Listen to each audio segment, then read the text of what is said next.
This city is heavy with history. It was the center of Prussia, it was the capital of the German Empire, it was the heart of darkness during the Third Reich and ripped apart by the wall. It's full of museums and theaters and life and trees, and I think enough grittiness to make it really interesting. And I want to see how it's dealing with the past and exploding with the new, which is why I've come to Berlin.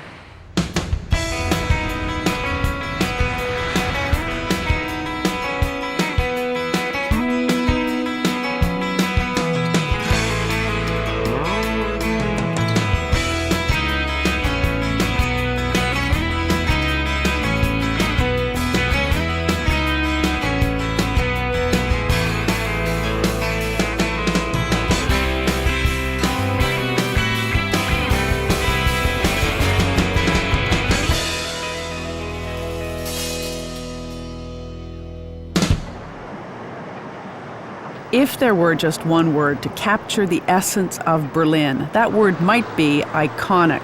The city is a kaleidoscope of Teutonic images. It's beer by the meter. It's remnants of war, world and cold. It's come to the cabaret, old chum. It's architecture, historic and bold. Devastated by bombardment and years of neglect, the city is a renaissance in progress.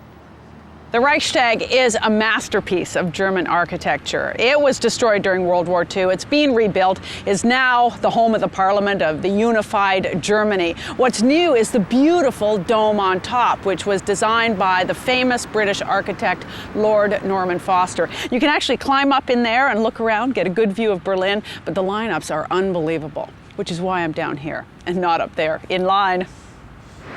The symbolism of the fusion of old and new is obvious. The once divided city in a once divided country has clearly reclaimed its status as one of the great capitals of Europe. But perhaps the city's most compelling icon is a long lump of concrete.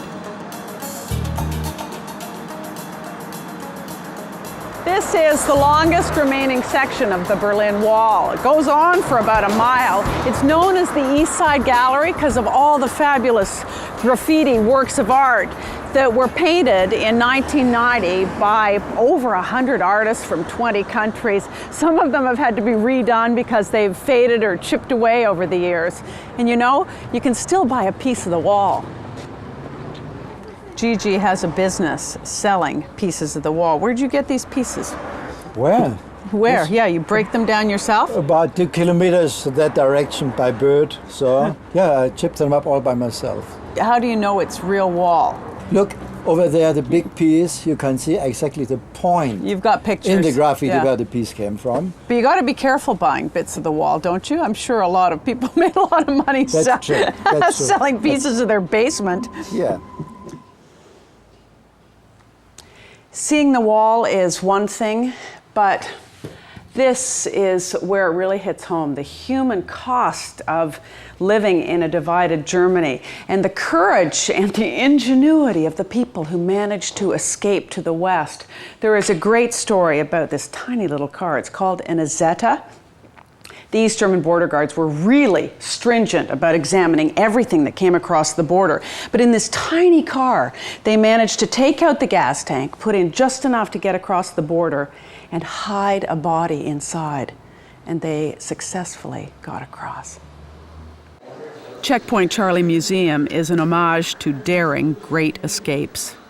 People didn't just escape in cars. You can see how desperation and time bred such creativity, and people got out of East Germany with shopping carts and suitcases. And you see stuff like this homemade airplane.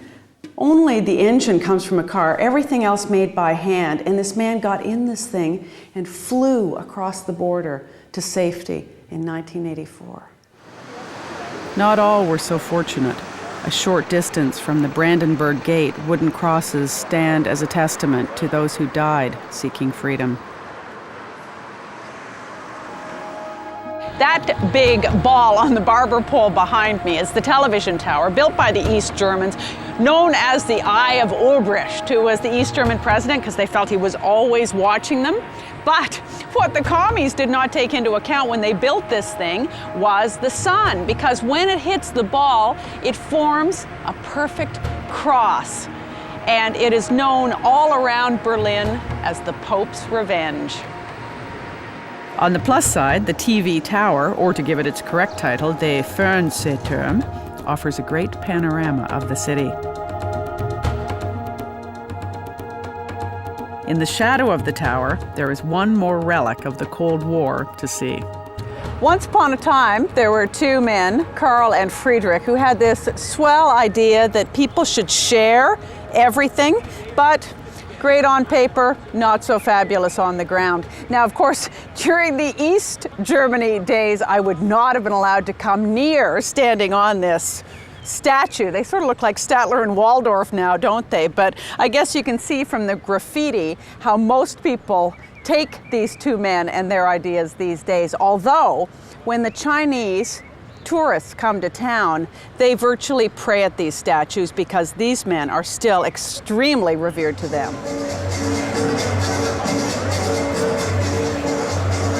Marx and Engels might be more than a little shocked by today's Berliners. They give a whole new meaning to supporting the party.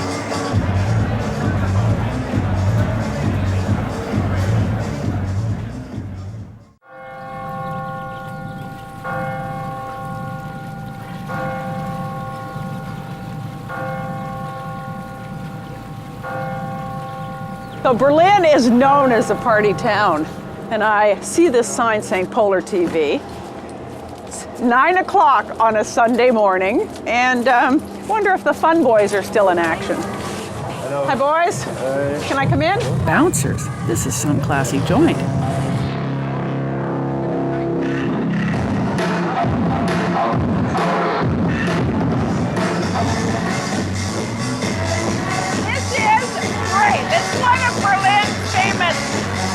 Discos that goes all night, all morning long. There are even after-hours clubs when you're finished here at 11 or 12 in the morning. The party never stops. The music, the rhythm, the lights just makes me feel like shopping.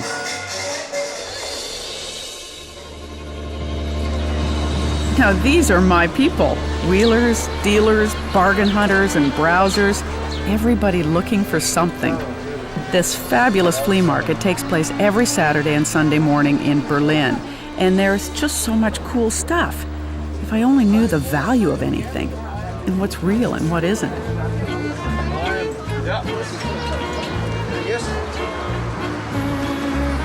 A couple of relics from the good old days, probably displayed prominently on some mantelpiece in East Berlin. The Soviet and the Russian stuff is fabulous here. Got iconography of all different sorts, and space badges and medals and hockey jerseys. Very rare. It's older than I am.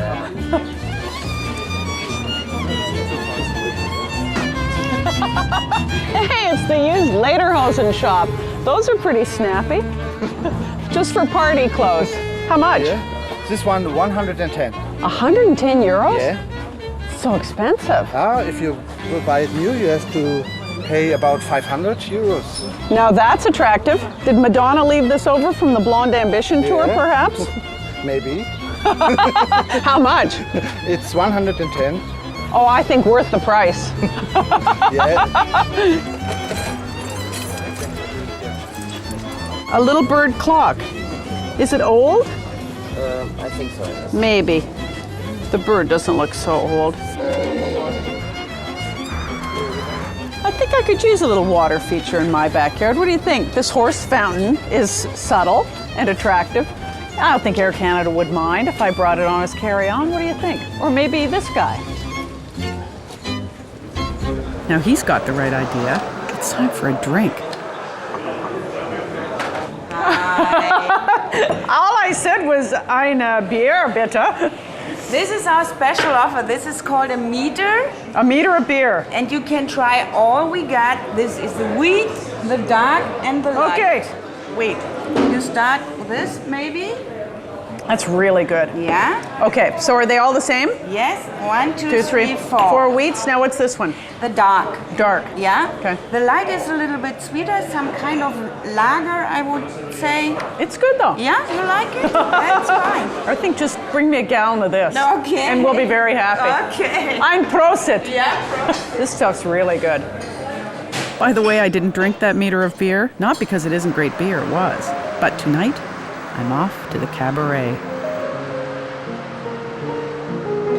Back in the 20s and 30s, Berlin was the entertainment capital of Europe. It was here that Marlene Dietrich got her start. Today, the tradition lives on.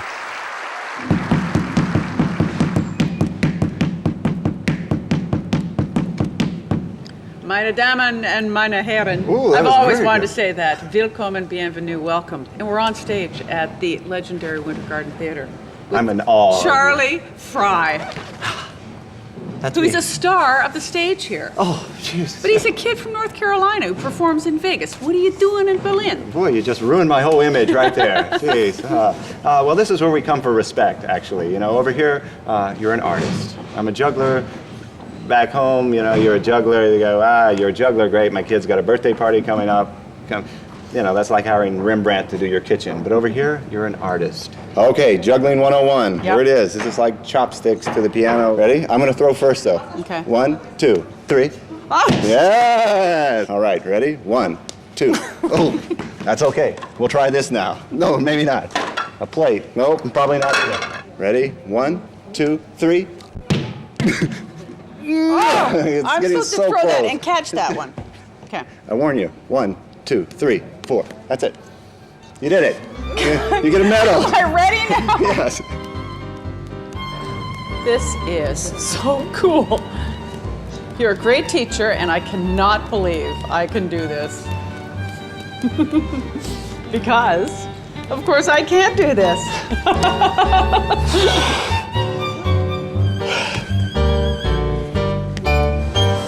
Help me. Okay, so here is how it's really done.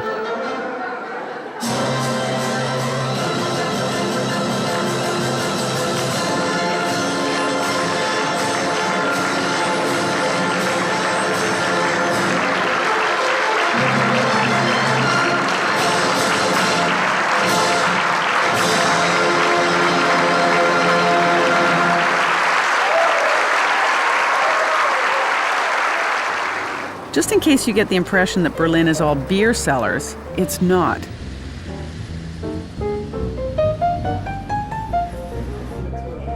This is a very cool neighborhood, the Gendarme Market. And this is about the coolest bar here. It's called the Newton Bar, which is, I guess, an homage to Berlin's great photographer, Helmut Newton. Actually, Helmut was by a little earlier and he asked me if I would pose for him. And as much as I admire his work, he's an artist, you know, I just thought, no. Anyway, Prost. Okay. This is great. A perfect way to end the day. Good wine, new friends. I could get used to this.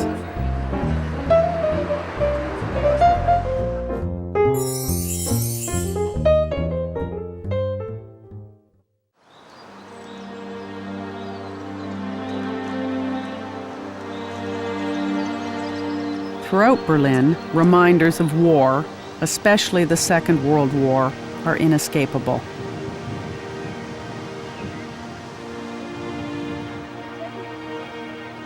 The numbers of the Russian losses in World War II are staggering. 20 million people, 1 in 5 died. 300,000 of them died in the battle for Berlin alone. Many of those soldiers are buried here in this massive memorial, which is filled with iconic, heroic Soviet art.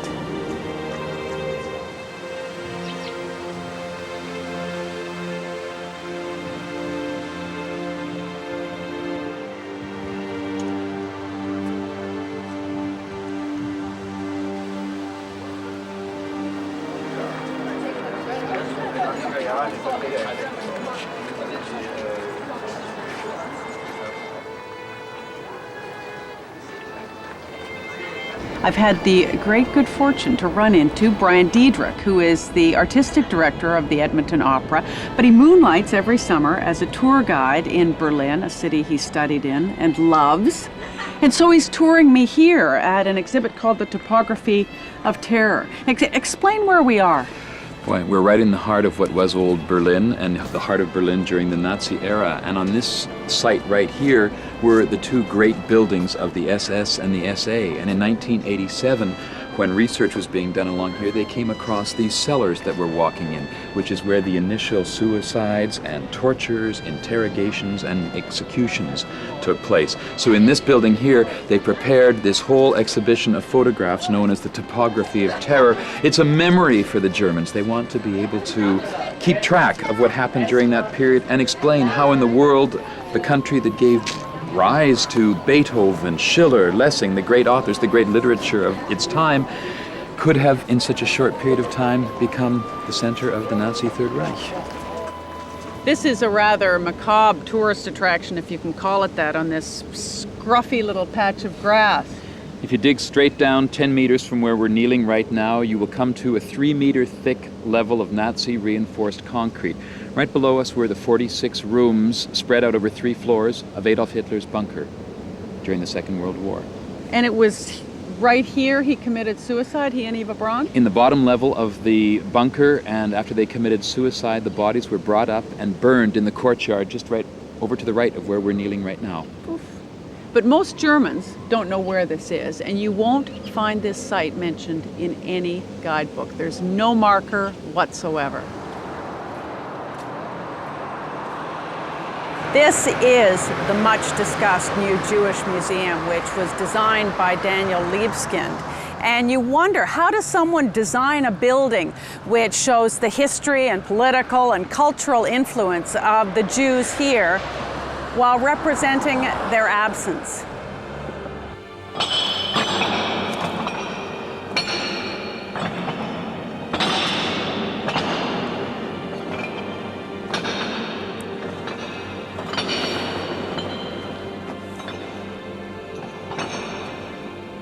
This is really moving. It's a room of contemplation called the Memory Void, which makes you think about all the lives and therefore all the memories that were lost of the European Jews who were killed.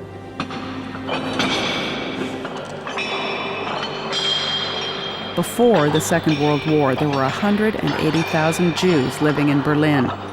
After the war, 4,012.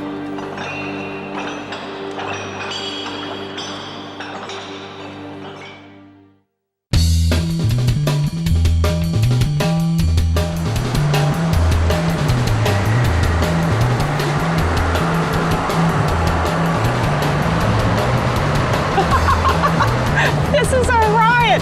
It's like driving a dinky car. One of the very fun things you can do when you're in Berlin is drive around in one of the old East German relic cars, the Trabant. You can take a Trabi safari, and Thomas Schwendemann is my Trabi guide. How long did it take to get a Trabant? Well, up to 16 years. When you got one in 10 years, you were really lucky. Come on! Yeah. I'm in second. Oh, my turn signal's still on. They're so flimsy. I mean, what are they made out of? It's a special material called Duraplast. It's made of cotton and it's strengthened with synthetic They're resin. They're made out of cotton? Cotton? I hope they don't shrink in the rain. It's too bad about the weather, but you know, you don't come to Berlin for a tan and this is worth it. Hold on, I'm gonna go to fourth now. I think by the time you're at about 15K, you need to go to fourth gear. Berliners are known for their sense of humor, so it isn't surprising that Trevi has been a gold mine for local comedians. What model is this one? It's called the 601, and you know what it means? What? 600 are waiting for it and one gets it. And how do you measure acceleration? With a calendar. I'm driving right by the wall. How weird is that? Holy cow. That is something. Since the wall came down, Berlin has been undergoing a renaissance of reconstruction.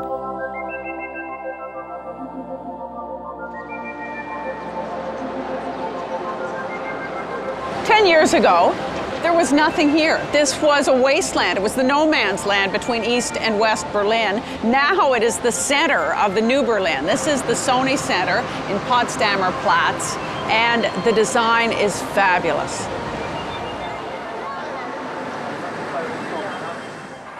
And speaking of good design, this is the Grand Hyatt Hotel in Potsdamer Platz, brand new. But look how nifty the design is. You sort of take the shower and the bath, it's all in one marble room, and the toilet's just nicely hidden away. And I love this stuff. I've been in a lot of hotel rooms, and this is sort of like everything where you want it, in a neat, efficient, you might even say Germanic design, and it's really cool.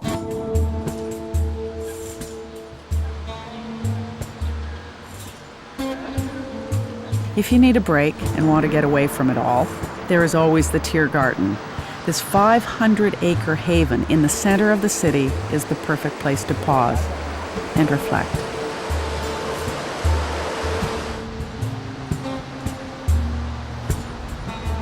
So what did I get out of Berlin? It is cool, it's grand, it's open, it's resilient, it's different. I was part of a generation that got goosebumps from the phrase, Ich bin ein Berliner. Kennedy meant it as a pledge of solidarity, and it resonates. You can learn a lot about life and death from Berliners, and I'd love to come back someday.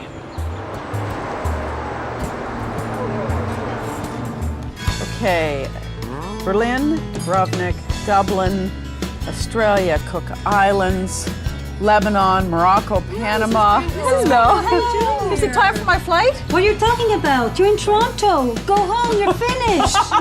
Come on. I'm a little confused. That's I'm okay. finished? Yes. You're finished. You can go home now. Thank you.